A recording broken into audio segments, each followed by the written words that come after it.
Hey friends, it's Nikayla from the podcast Side Hustle Pro. I'm always looking for ways to entertain my kids without screens, and the Yoto Mini has been a total lifesaver. My kids started using it right away and haven't stopped since.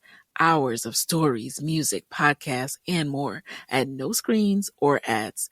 Now through December 1st, Yoto is having its biggest sale of the year. Check out yotoplay.com.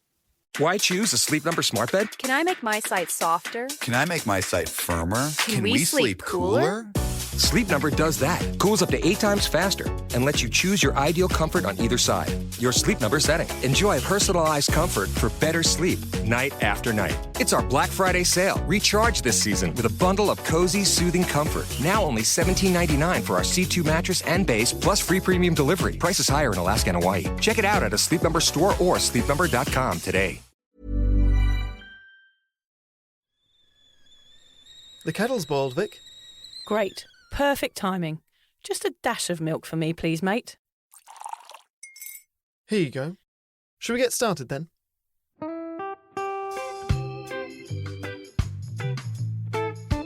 Have you ever woken up on a Sunday morning and said, I'm never drinking again, and then found yourself waving $50 at a barman by happy hour?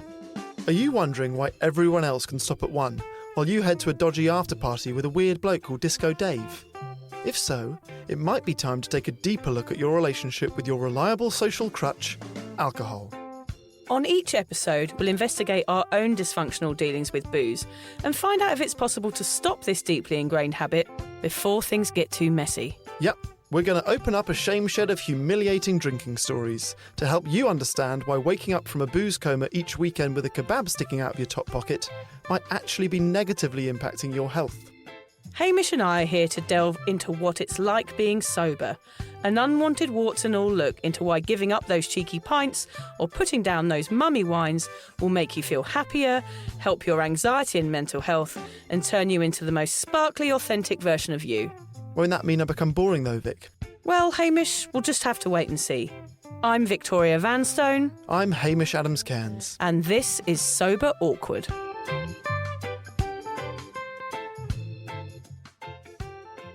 If you feel you need a drink to get dinner ready for yourself and the kids or whoever it is, or you need it to do a bit more work on your computer at night, or you need it to do the ironing, then you probably have got a problem. So if you have a feeling of need for alcohol, there's red flags flying there. And also have a think about what you're doing around the house. If you are vacuuming with a glass of red in one hand, or bathing the kids with a vodka and tonic next to you, then that isn't right. Think of the things that you're doing around the house. These are things that you should be doing that stop you drinking, because you don't need a drink while you're doing them. I mean, I used to drink while I was doing pretty much everything at home. Yeah. Everything. And it's not a good look. When I was quite a while ago, I think when I still lived in the UK and my kids were very young, I think I mentioned before, I used to make all of their baby food. But in order to do that, I mean, the things that I would drink and take to stay up late enough at night to be able to do it, to give my kids something healthy to eat, all homemade, kidding sitting ourselves. there. It's like a trick, brain cutting trick. up all the little things the right got a sizes good mum, for I them. am. Yes. And Take then another sleeping pill. Yeah. Or whatever it was, and I won't mention it, but I shouldn't have been doing it while I was making food for the kids. So just have a think about some of the things you were perhaps doing last night around the house while you were drinking. Should you have been drinking while you were doing them? Or is that a sign that there's a red flag flying there? Yeah. If you're drinking to feel normal, so if you are waking up, you feel shit and you're kind of looking at your watch all day thinking, when can I have another drink? Because I know when I have that drink, I'm going to feel better. And actually what that is doing is just bringing you up to a level of normality. Another sign that you are drinking too much at home is that you're on first name terms with the alcohol delivery person, possibly trying to sleep with them. Definitely would have done that. Yeah. You're making calls, sending messages to people, and you don't remember till you look at your phone the next morning. We talked about that yes, already. and watching Downton Abbey, remember? Oh, yes, you watched Downton Abbey a few times without remembering it, didn't you? Yeah, a number of Netflix shows. Yeah. Even now I come across Netflix series that I have watched, but I don't remember any of it, so I'll watch it again. Yeah. Only the other day I was watching one, and I'm like, little bits of it come back to me. I know I've watched it, but I can't remember it. I can only remember probably about 5% of it. That's a sign. But the problem is, I know we're talking about these things, like these signs as to why we're drinking too much, but because alcohol is normalised, I would probably go to someone, ha ha, wasn't it funny last night? I watched an episode of Downton Abbey and I couldn't remember a bloody thing about it, ha ha ha. So I would make my behaviour into a joke and laugh it off. Whereas in fact, that's not funny. The fact that I've blacked out at home on my own watching a TV show, but we all laugh about these things like it's totally normal, like we do it all the time and everybody does it all the time, so therefore we're making it okay. Whereas in fact, that's not okay. And what a bloody waste of time. It takes ages to work your way through Netflix at that rate. Yeah. And to miss Downton Abbey seems a bit sad because it's bloody brilliant. Well, you know that Downton Abbey is a trigger for me. I couldn't. Yeah, I know it is. Yeah, watch the movie. I can't watch the movie. I still can't watch it. I'm going to come in a sort of Edwardian dress next week just to trigger you. Oh, and I loved it so much. God, they drank a lot on it. I did. And this is the problem as well. It's normalised in our homes through our TV screens. Yes, it's because beaming everything in. you watch has got alcohol in it. It is uncanny. And a lot of things on Netflix now and Stan or whatever you watch are actually themed around alcohol. Like you were just talking about that show earlier where it was someone who had this alcohol addiction.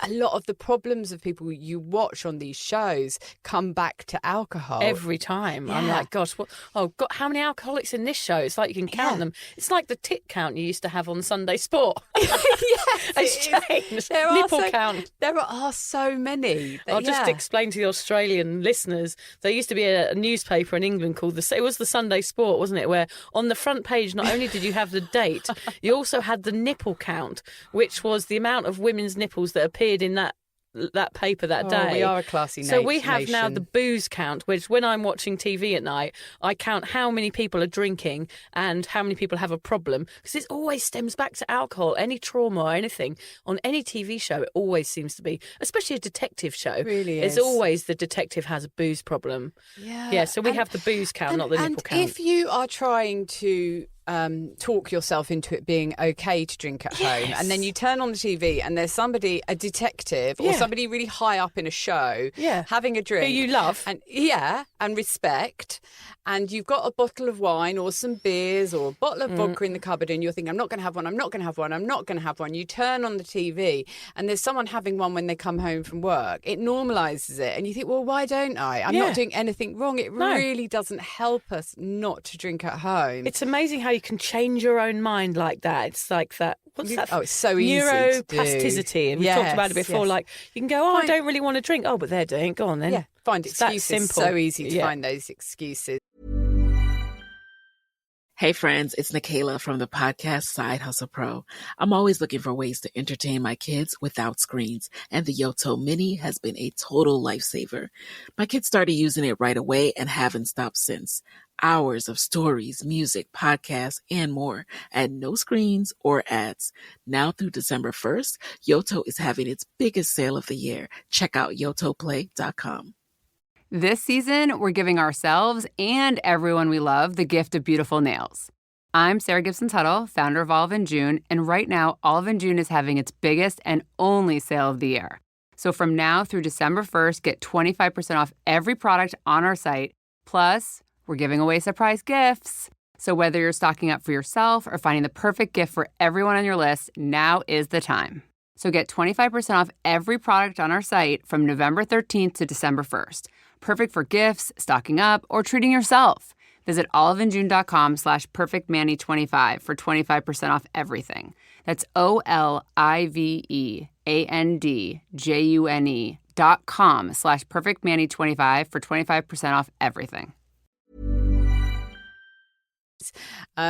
Another red flag is that your family around you who you live with are commenting or possibly even begging you to stop drinking. Yeah. Kids as well. Sometimes kids say, look, Mum, you've had enough. Don't have any more. That is a massive red flag. Listen to those people. They are the ones that care for you. Mm-hmm. And the other one I put down here was that you associate home with drink.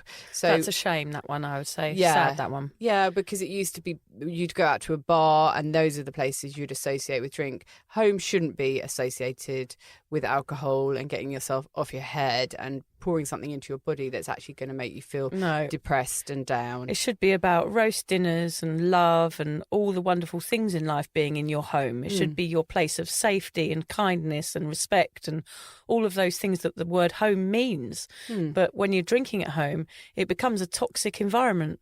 It becomes a dangerous place. Yeah, you don't want that. Yeah. As I said earlier, I was never really a home drinker, which is, again, why my drinking probably went on so long, because I did that pointy finger thing and thought, well, they're the real problem drinkers.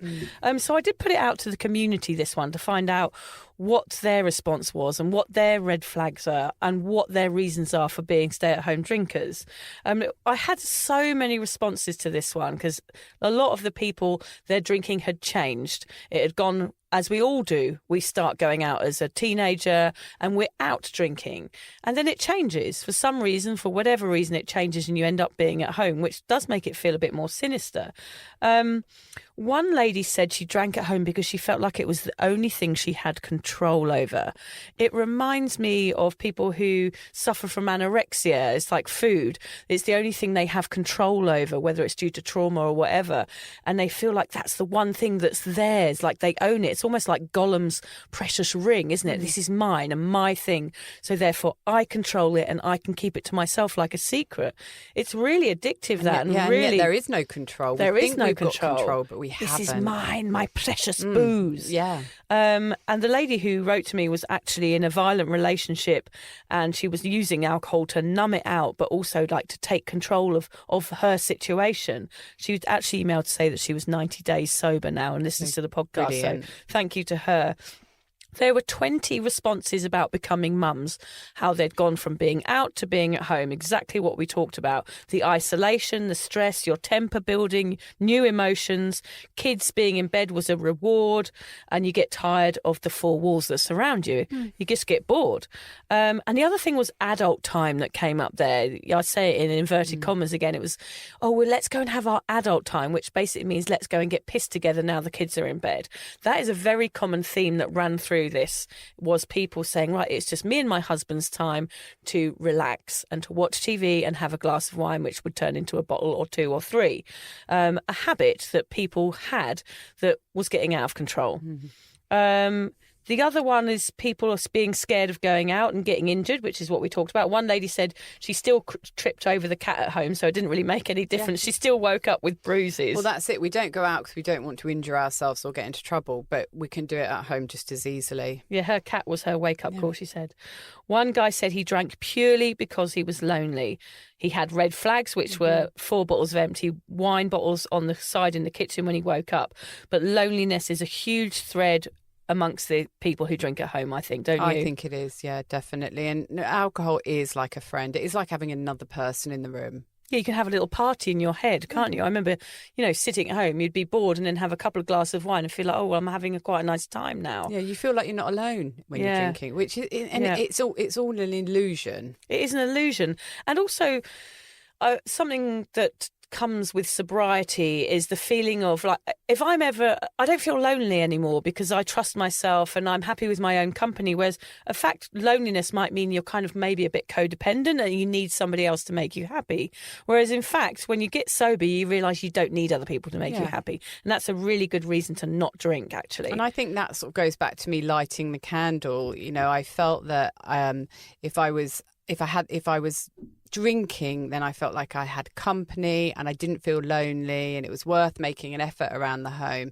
And then when I stopped drinking, it took me a while. I did feel quite lonely. You feel empty. Yeah. When you stop drinking, you feel like there's no point really doing anything because I don't feel great. But if you continue into sobriety, you start to like yourself more and you think, actually, me being in on my own is fine. I'm really happy with my own company. Yeah. I don't need a bottle of wine. I am going to light the damn candle tonight. And funnily enough, Lucy, we say that about loneliness and boredom. Those are words that come up a lot related to sobriety. But nowadays, I never feel bored, because if I'm bored, I'm just relaxing and being at peace. Yeah. And I never, ever feel lonely. Because you reframe boredom, don't you? Yeah, and loneliness. Because, you've got to learn to be at one with yourself on this path, I think. Well, and also, if you do feel lonely, it's so easy to band-aid over it with some alcohol in the evening at home on your own, rather than recognising, why am I lonely and what can I actually do about this?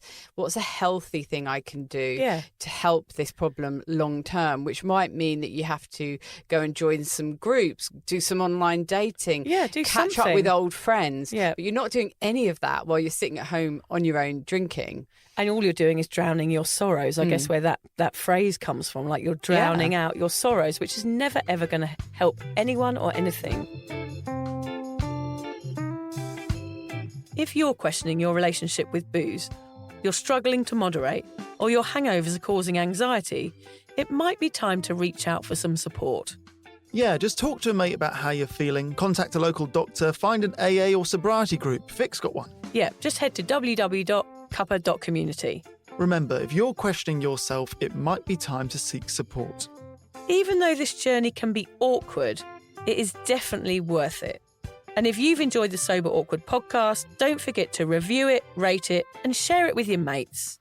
They have to share it with their mates? Yeah, of course they do. I'm not doing this for nothing, Hamish. Bloody hell. How do they share it? I don't know, just write it on the...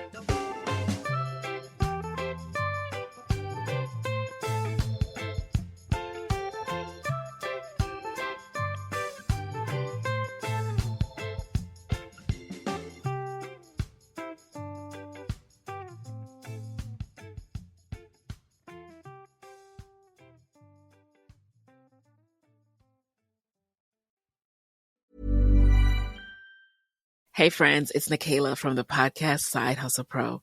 I'm always looking for ways to entertain my kids without screens, and the Yoto Mini has been a total lifesaver. My kids started using it right away and haven't stopped since. Hours of stories, music, podcasts, and more at no screens or ads. Now through December 1st, Yoto is having its biggest sale of the year. Check out yotoplay.com. Why choose a Sleep Number smart bed? Can I make my site softer? Can I make my site firmer? Can we sleep cooler? Sleep Number does that. Cools up to 8 times faster and lets you choose your ideal comfort on either side. Your Sleep Number setting. Enjoy personalized comfort for better sleep night after night. It's our Black Friday sale. Recharge this season with a bundle of cozy, soothing comfort. Now only $17.99 for our C2 mattress and base, plus free premium delivery. Prices higher in Alaska and Hawaii. Check it out at a Sleep Number store or sleepnumber.com today. What if you could bleach and color your hair without damage? With K18 Molecular Repair Hair Mask, you can have strong, soft, bouncy hair and keep using the color, bleach, and heat. This isn't just a damage cover-up. It's a deep damage fix. That's because patented K18 peptide repairs damage on the molecular level, which is really, really deep. So no matter what you do to your hair, K18 will be there to fix the damage. Shop at Sephora or get 10% off your first purchase with code PODCAST at K18hair.com.